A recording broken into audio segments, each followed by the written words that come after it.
¿Cómo deben posicionarse los cristianos ante el surgimiento y auge de regímenes totalitarios? Hoy vamos a hablar de un pastor protestante, Dietrich Bonhoeffer, que tuvo que tomar decisiones ante el ascenso y el apogeo de Adolfo Hitler y el nazismo en Alemania. ¿Qué hubiera hecho usted en una posición de liderazgo eclesial ante un semejante trastorno y crecimiento de un movimiento ideológico que movilizó a Alemania en cierta dirección? Dietrich Bonhoeffer nos está apelando hoy a los habitantes del siglo XXI, Salvador. Sí, porque el problema en ese momento fueron las ideologías. Uh-huh. Y el problema de hoy están siendo también las ideologías, no las ideas. Las ideas son una cosa y las ideologías son otra cosa.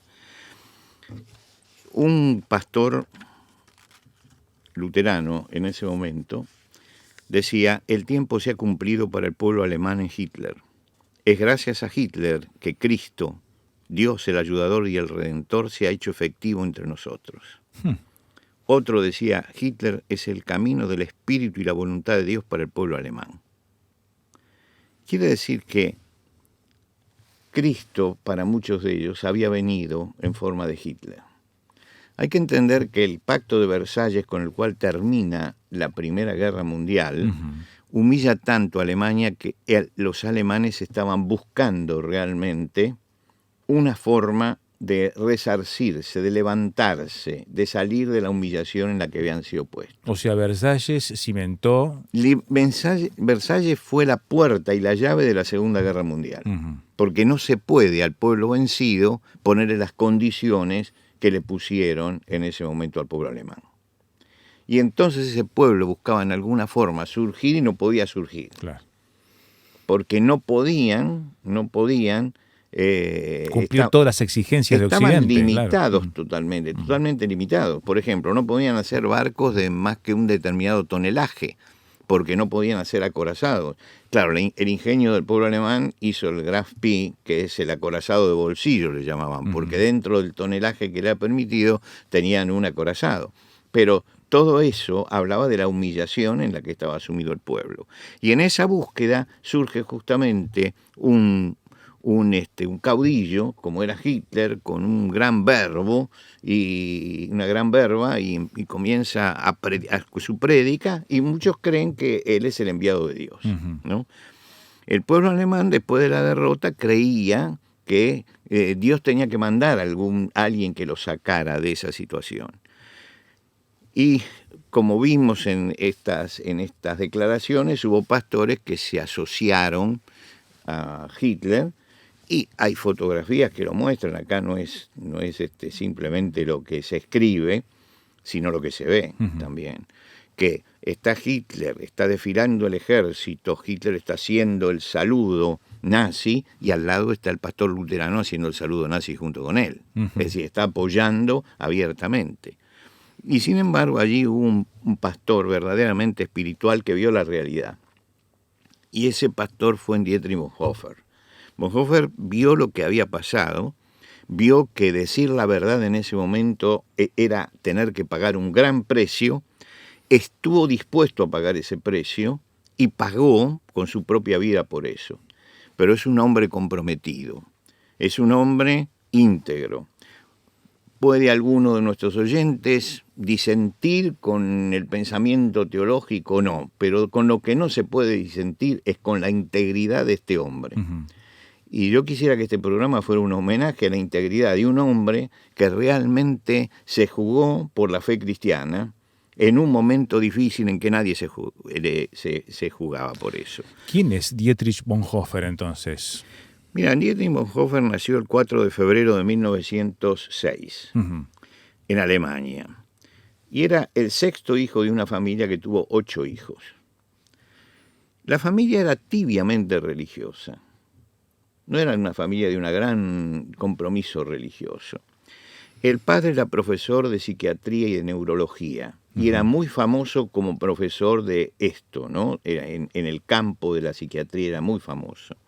Y la madre era una de las pocas mujeres universitarias de la época. Estamos hablando del principio del siglo XX, ¿no? Bonhoeffer nació en esa familia, una familia aristocrática, era el sexto de 8 hijos, ¿m? Y la familia vivía un ambiente liberal, ¿no? Un ambiente tibiamente religioso, pero sí eran muy amantes del arte, de la literatura, y parece que Bonhoeffer fue un excelente pianista, ¿no? Y todos creían que el camino de Bonhoeffer era el arte. Se produce un problema muy grande a nivel familiar cuando a los 14 años él dice que quiere ser teólogo, porque todos pensaban que hacer teólogo y pastor no estaba dentro del perfil de la familia ni de él. Y tuvo una gran controversia familiar, a ver qué hacemos porque tiene 14 años y está eligiendo ese camino.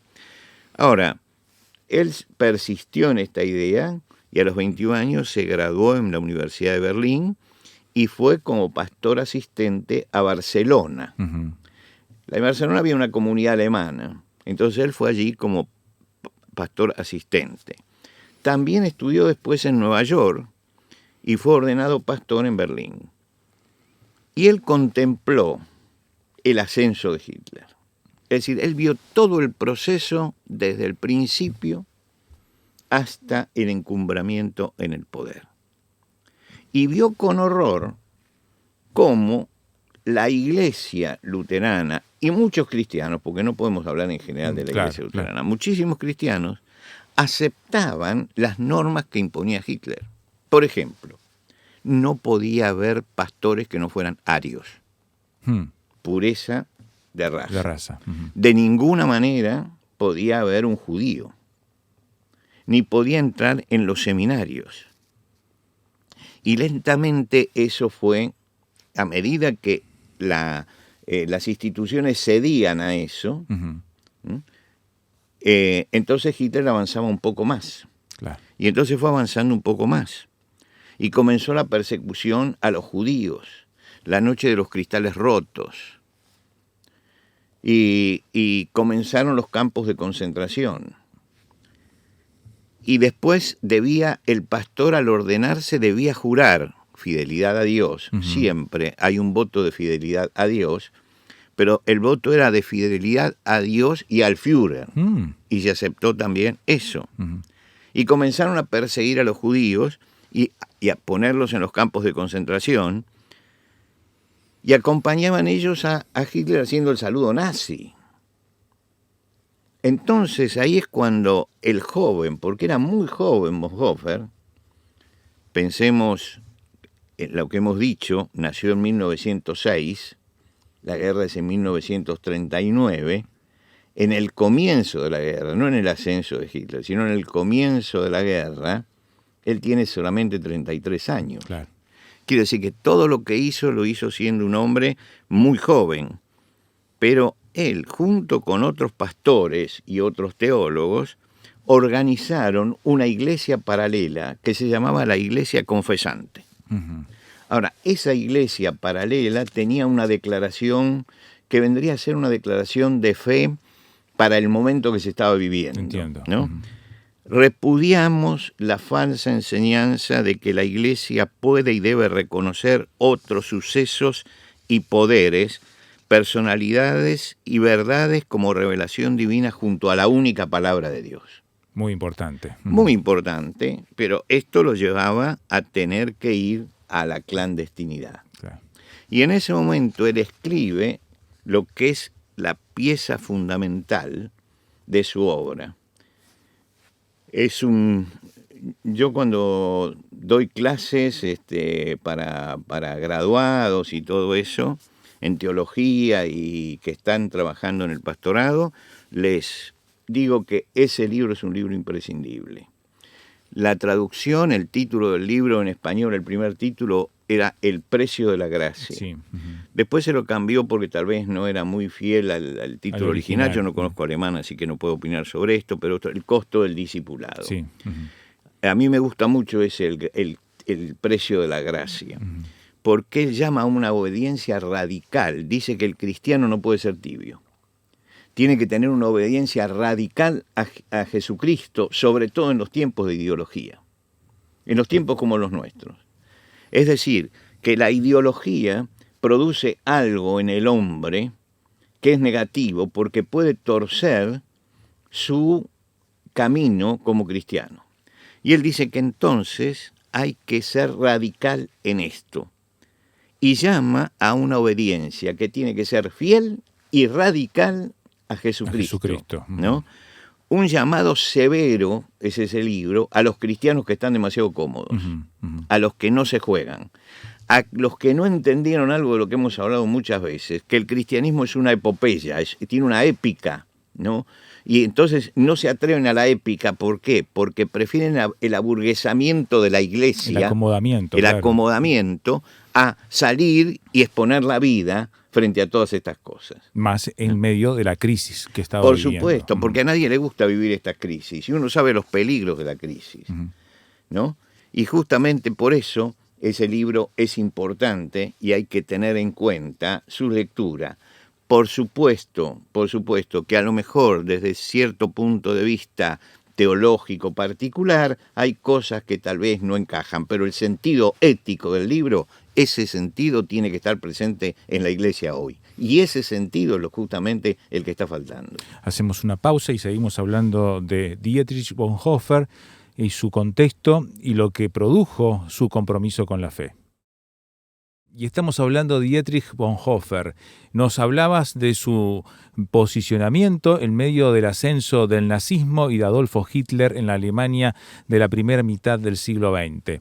Allí escribió un libro que se tituló de varias maneras. El que tú preferís, Salvador, es El precio de la gracia. ¿Qué es el precio de la gracia en cuanto a su contenido? Bueno, yo creo que él diferencia, él dice que hay una gracia barata. Ajá. Que es la gracia barata, es la predicación del perdón sin requerir el arrepentimiento, ¿no? Sin requerir el arrepentimiento, que sería un cambio de mente y de actitud en la vida de la gente. La gracia barata es la gracia sin discipulado, la gracia sin la cruz, ¿no? La gracia sin Jesucristo vivo y encarnado. Estas dos frases, que yo las saco justamente del texto de Bonhoeffer, son las dos frases claves del libro, porque él dice, hay una gracia barata, porque no se paga ningún precio por eso, que es, bueno, yo quiero el perdón, pero no me arrepiento, ¿no? Y estoy bajo la gracia de Dios, y mucha gente piensa así también, ¿no? Y él dice, la gracia barata es la gracia sin discipulado, claro, sin seguimiento. Fíjate vos que una de las cosas es que se pretende que el cristianismo tiene creyentes, y Jesucristo no dijo que teníamos que ser creyentes, dijo que teníamos que ser discípulos. Seguidores de él. Y discípulos es el seguidor, no es el que cree, sino el que eso que cree lo encarna. El estilo de vida de Jesucristo. Claro, entonces él busca esa encarnación, que la gracia barata es la gracia sin discipulado, la gracia sin cruz, la gracia sin Jesucristo vivo y encarnado. Porque él se daba cuenta que el camino que tenía que tomar él era un camino que lo podía llevar al sacrificio. Y entonces todos preferían ceder ante Hitler y pasarla bien, gracia barata, y no pagar el precio del discipulado, la gracia cara. Esto ya sucedió en el siglo I. En el siglo I, en la iglesia en Galacia, sucedía exactamente lo mismo. Se querían en la iglesia circuncidarse para pasar por judíos porque los judíos tenían privilegio dentro del Imperio Romano. Y entonces Pablo les escribe y le dice, no señores, hay que llevar el vituperio de la cruz de Cristo. ¿Qué significa eso? Pagar el precio de ser cristiano, pero de ser cristiano auténticamente, no un cristiano nominal. Y él creó, en ese momento tan difícil, creó un seminario clandestino. Un seminario clandestino donde cualquiera podía estudiar y se lo formaba para la fe y para el pastorado y para que fuera un cristiano verdadero. ¿Qué pasó? Que el gobierno le prohibió enseñar públicamente. Bonhoeffer recibió una prohibición del gobierno de enseñar públicamente. Cerraron el seminario y entonces él cambió la estrategia y trató de salvar judíos. Trató de salvar judíos. Lo invitaron de los Estados Unidos, lo invitaron de Inglaterra y todos decían, venga porque allí su vida corre peligro. Todo el mundo, incluso los mismos compañeros en Alemania, cuando lo prohibieron, le dijeron que fuera ¿no? Se fuera a Inglaterra o fuera a Estados Unidos para salvar su propia vida. Y en un momento él tomó un compromiso para ir a Estados Unidos, pero fue por un tiempo a predicar. Claro. Y empezó a predicar en Estados Unidos y al poco tiempo de su llegada le escribió a un teólogo amigo: he cometido un error al venir a los Estados Unidos. Tengo que vivir este periodo difícil en nuestra historia nacional con el pueblo cristiano de Alemania. No tendré derecho a participar en la reconstrucción de la vida cristiana en Alemania después de la guerra si no comparto las pruebas de este tiempo con mi gente. Uh-huh. Y esto no solamente lo escribió, sino que se tomó un barco y se fue. Y volvió nuevamente a Alemania a estar con la gente que sufría. Tuvo la oportunidad de quedarse en los Estados Unidos, se pronosticaba ya que iba a comenzar la Segunda Guerra Mundial, ¿no? Uh-huh. Y él sabía que esto era inevitable, sí. inevitable, que la guerra se venía. Y prefirió regresar a su tierra porque sintió que ese era el lugar en que Dios lo había puesto para cuidar el rebaño de Dios en ese lugar, porque a eso se había comprometido. Y finalmente se descubrieron sus esfuerzos en la resistencia, uh-huh, porque Hitler fuera sacado del poder, su papel en el rescate de judíos.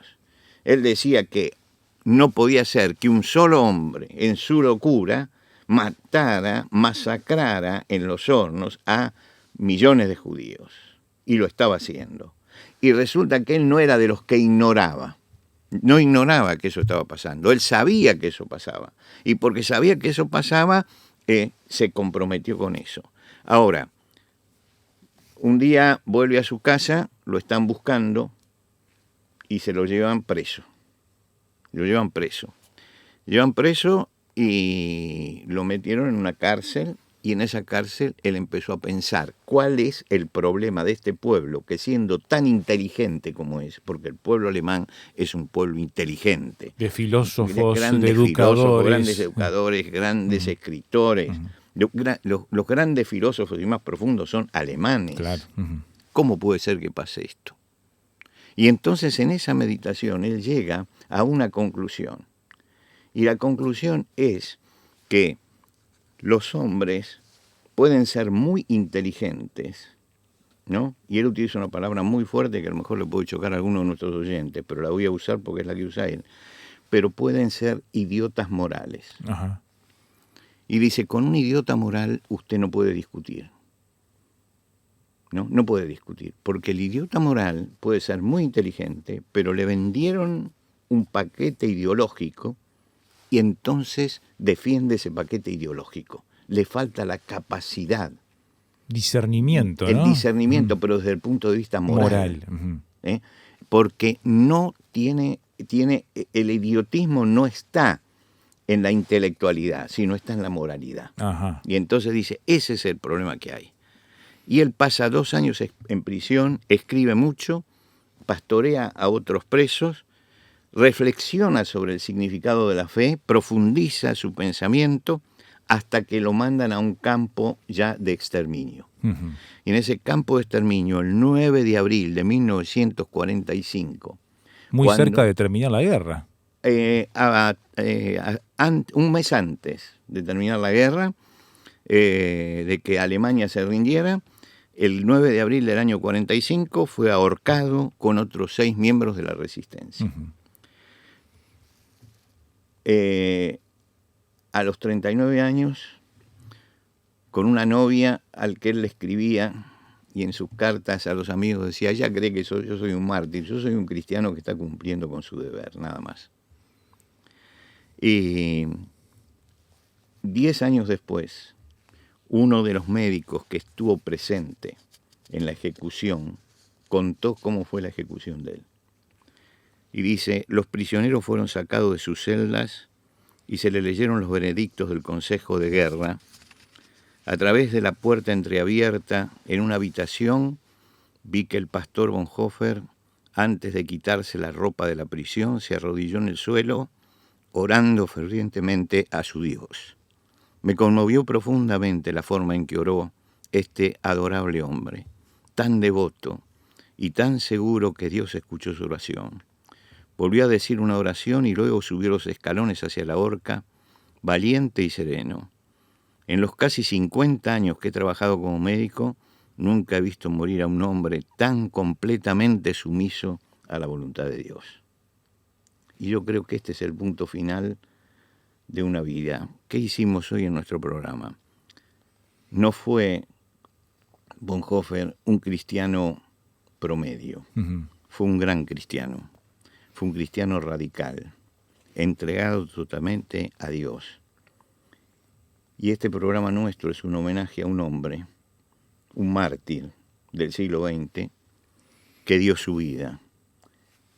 Y puedo discrepar en muchas de las cosas que dice Bonhoeffer, pero no puedo menos que inclinarme ante la grandeza de un hombre que fue la voz profética de su pueblo.